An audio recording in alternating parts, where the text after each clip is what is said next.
بالا بالا اطلب حسني مبارك. يلا حالا بالا بالا اطلب حسني مبارك. يلا حالا بالا بالا اطلب حسني مبارك. Thank you very much for this very warm, encouraging introduction, and I was about to collapse outside. I don't know why, but I am really, really exhausted because we had a hard time, very hard time. And it is the revolution of the young. Why should I join them? I am very old. I am 80 years now, 80.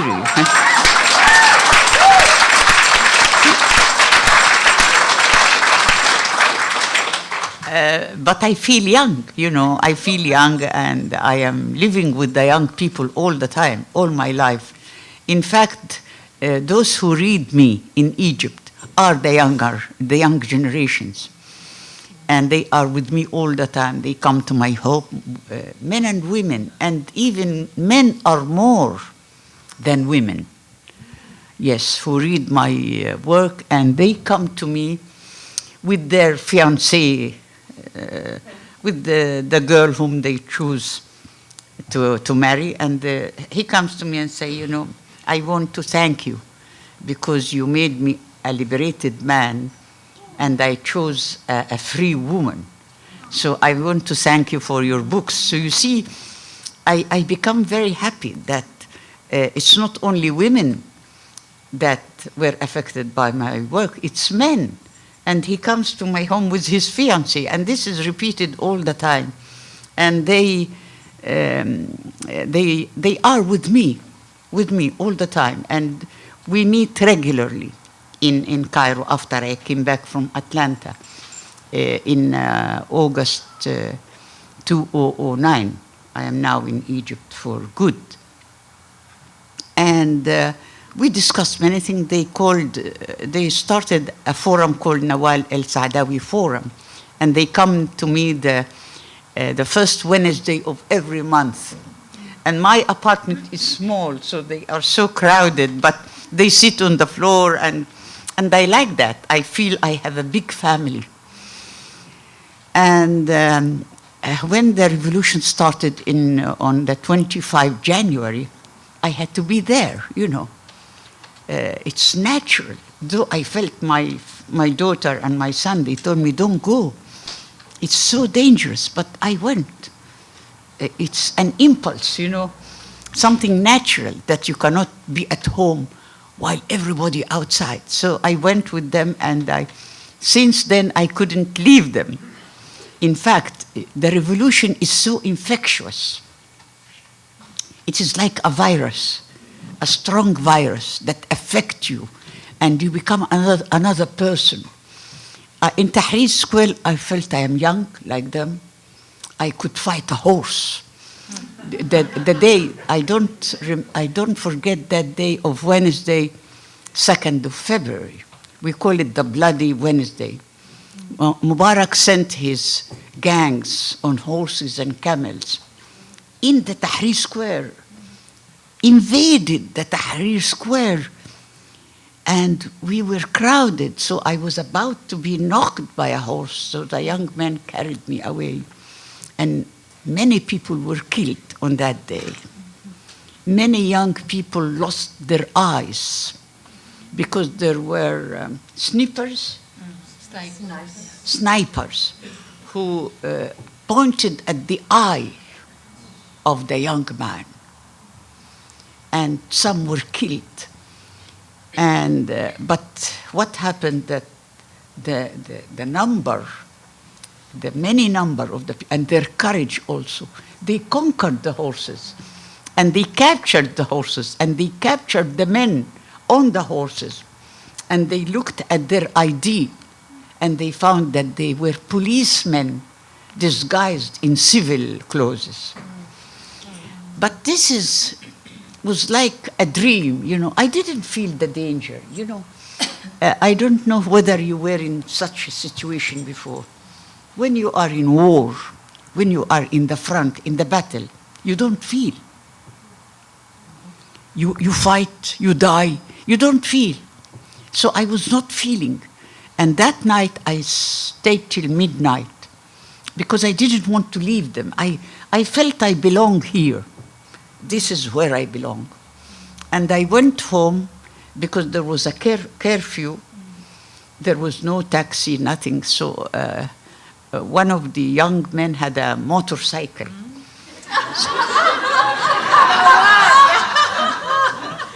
So I went home from Tahrir Square to Shubra, which is quite a long distance, on a motorcycle. But what happened? There were two men on the motorcycle. The driver, which I was hugging like that, and another young man volunteered to hold me from the back. So I was like a sandwich between the two young men. And I went home, and you know, the streets of Cairo are horrible, not so smooth like here. And the motorcycle, and I have a problem with my back. I have a prolapsed disc. They call it a writer's disease. So you can imagine how I went home almost dead, you know. But next day in the morning, I was there. You know, it's like, it's something I cannot describe. The happiness of being among people. We are so isolated in our homes, in the four walls of the family, of the nuclear, patriarchal class family. We are isolated with our children, one or two children, a husband or no husband, but we are prisoners of the family, of the patriarchal family. But in Tahrir Square, I felt that I got rid of the family, of this nuclear family. And this is a new family, which is much better than the biological family.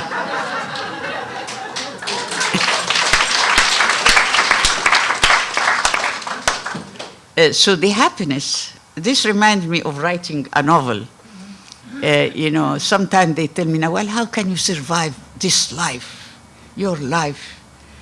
I say because of the pleasure of writing. Also in revolution, the pleasure of the revolution erases all pain, all fatigue. You are not tired at all. Now I am not tired. I was collapsing. Now I lost my fatigue because I'm talking to you. You know, the energy of human being is amazing. Amazing. How you are dying in your home and suddenly you have another life. You become another person, younger. So the revolution really gave me another life. I became another person. I was writing a novel before the revolution. I stopped it. I couldn't continue now because I am another person. So I have to start again a new novel inspired by the revolution. So I was asking who was interviewing me from yes. I was asking her about why don't the American people make a revolution? Yes. They are, actually, some of them. Why? Why? Wisconsin? Yes, because I read about Wisconsin people union. Because here there is poverty, there is capitalism, the working class is suffering, women are suffering.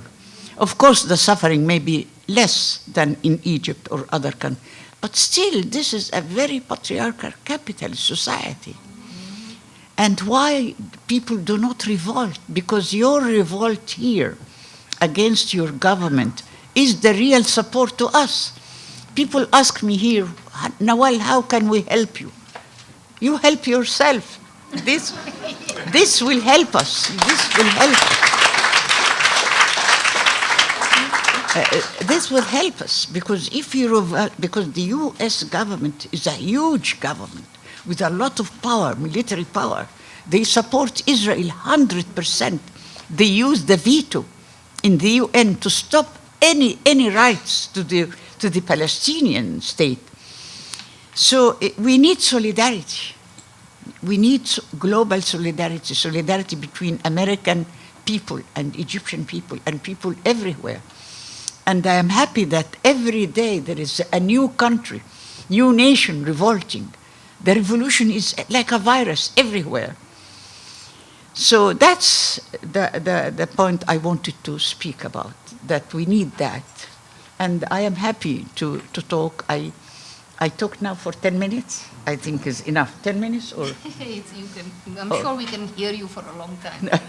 I can stop maybe anybody who would like to ask me question, because I have to leave after that. I will have your questions and then leave, because it would be very difficult for me to stay for 1 hour or so, because I have to take care a little bit about my health. Tomorrow morning I will be up for other commitments, so I have to rest tonight. So I welcome any question or comment. Yes. Somebody have to moderate. Sure. Would you assess the impact of President Obama's speech in Cairo? No, I was in Atlanta in my exile, because maybe you heard about my play God Resigns at the summit meeting. I wrote a play I wrote it while I was in Duke University in 1990 something. And nobody wanted to publish it at all. So I kept it in my home, in my papers. And when I went to Cairo, my publisher in Cairo wanted to publish all my work, collect all my works for the International Cairo Book Fair 2007. So during 2006, he asked for all my books to republish them, to send them to the International Book Fair in Cairo that starts January 2007. So I wrote 47 books in Arabic. So I gave him the 47 books. And in between them, I put secretly my play, God Resigns, at the summit meeting. It was in my handwriting.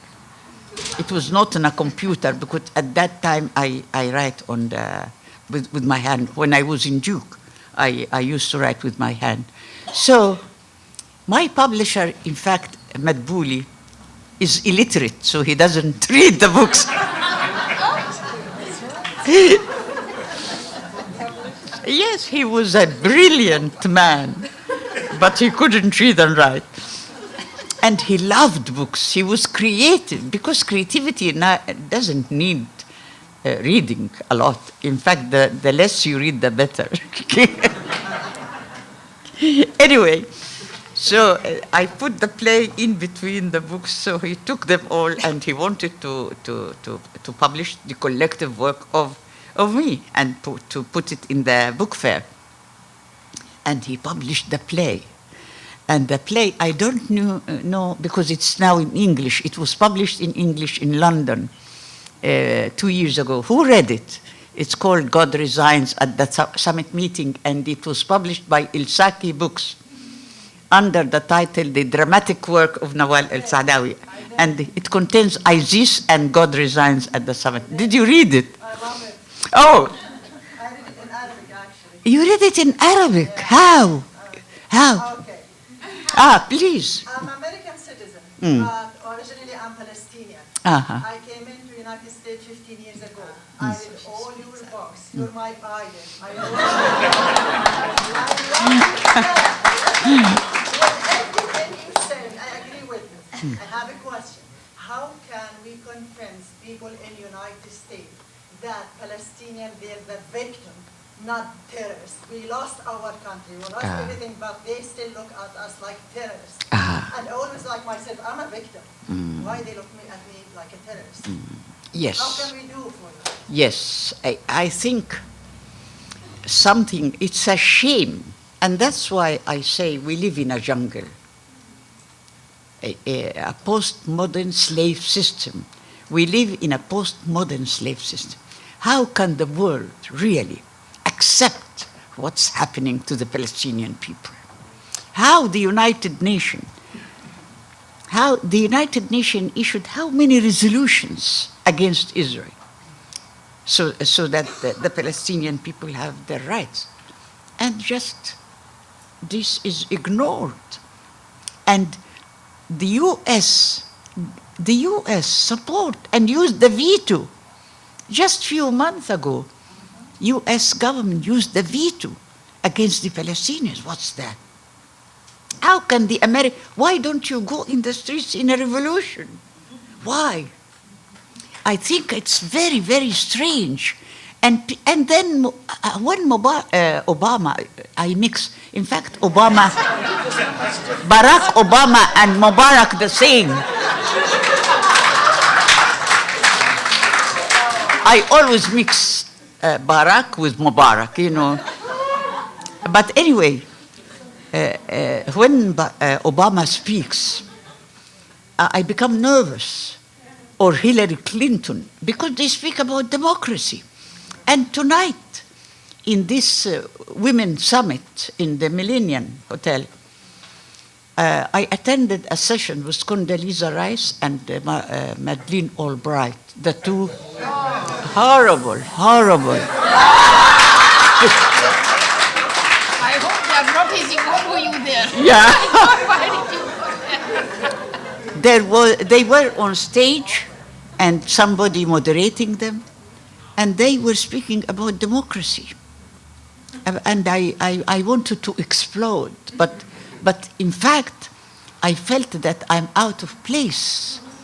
Out of place. People are very, very rich. It is the contradiction. It's different. So I was there, and then I came here. So it's two worlds. The Millennium Hotel Conference, and here in Brecht Forum. Two classes, two worlds. And they are speaking, they are so comfortable. And I am so tired. They are so well dressed. And I am like that, you know.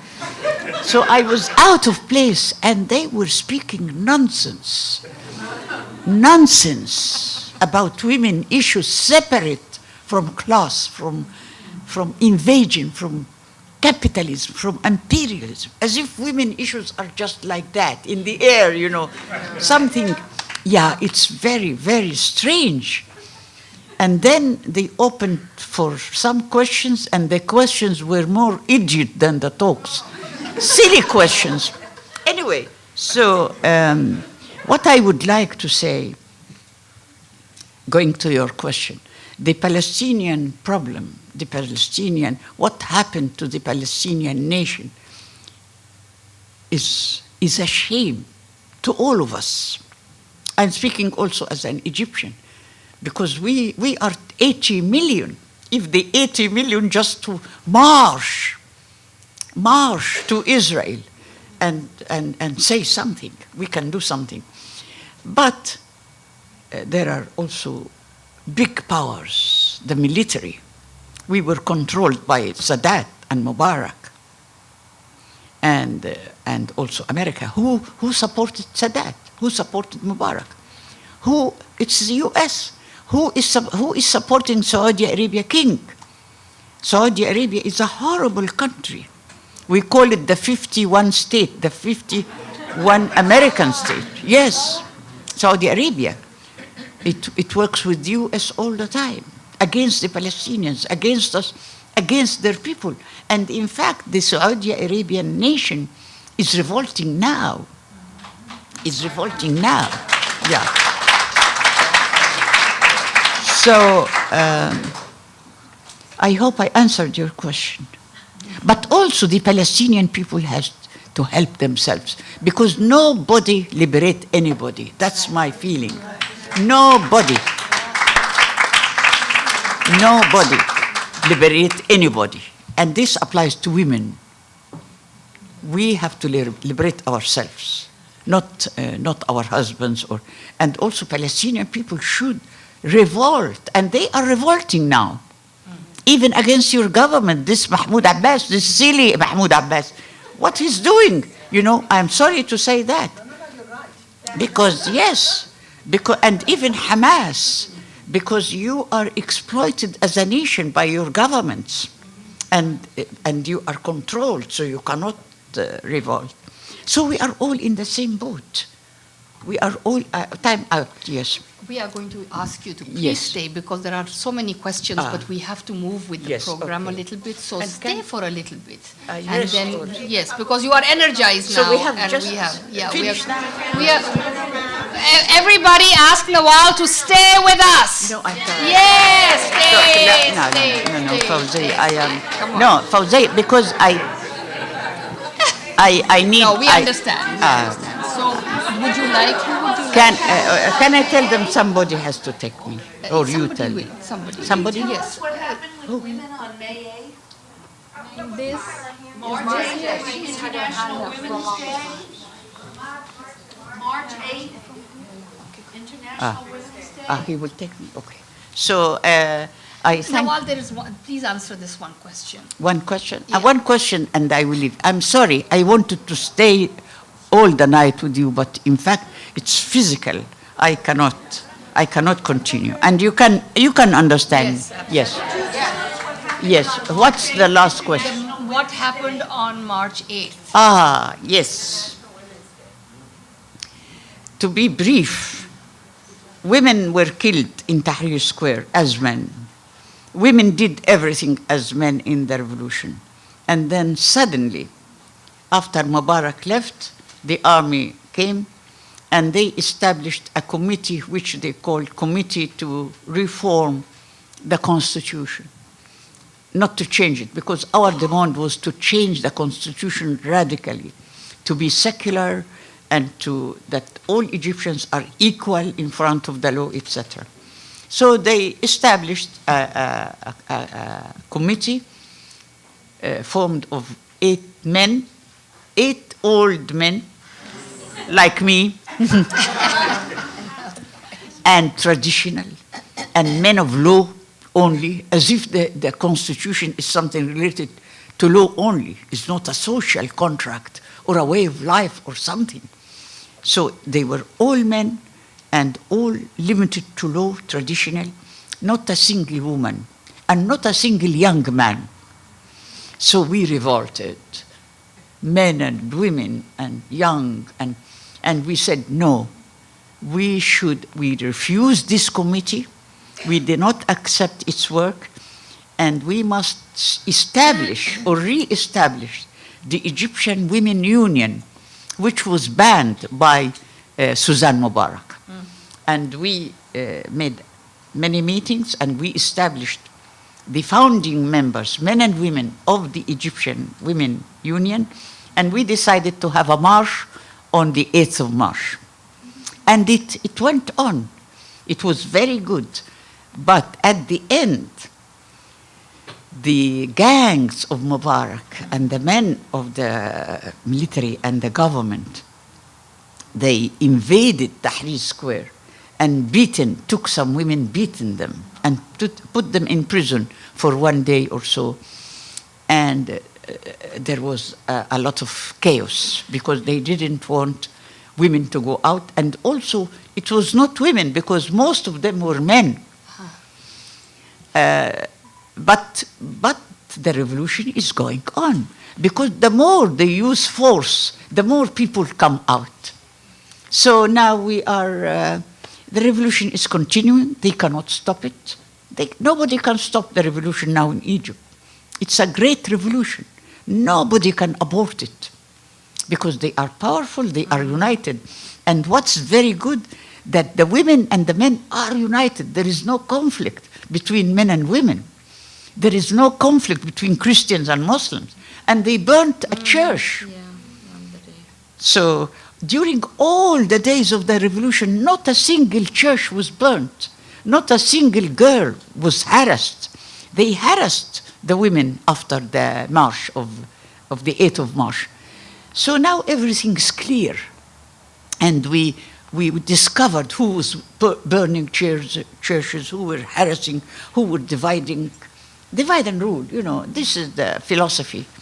Divide and rule. They want to divide Egypt between Christians and Muslims and to create conflict all the time. But we discovered that, and we will continue. And I hope that the American people will make a revolution and join us. Thank you very much.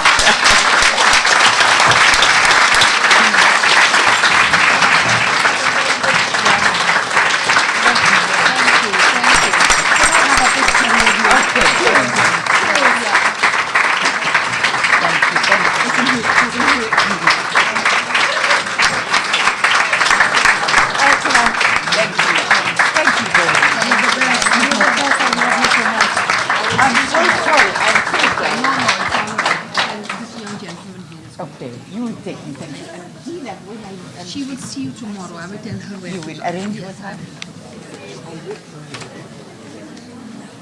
Can we continue with the questions around Egypt anyway? Because some of us have had our hands up from the beginning. Right, at the end of the program.